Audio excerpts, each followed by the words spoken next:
Welcome to ISE 2022. You're at the AVPro booth, baby. It's Tom Devine. I'm here again showing you another cool product. We're talking MXNet.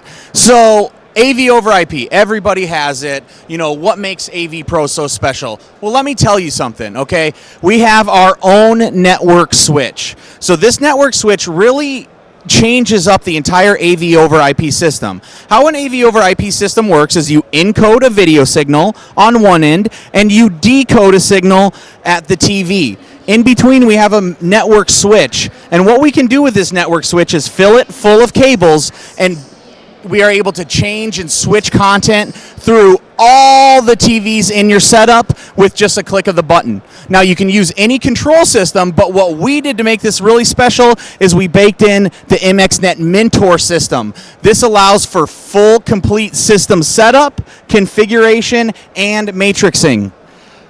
If you want more information on AVPro Edge's MXNet system or any AV over IP system questions, please contact us at avproedge.com. We'll see you next time.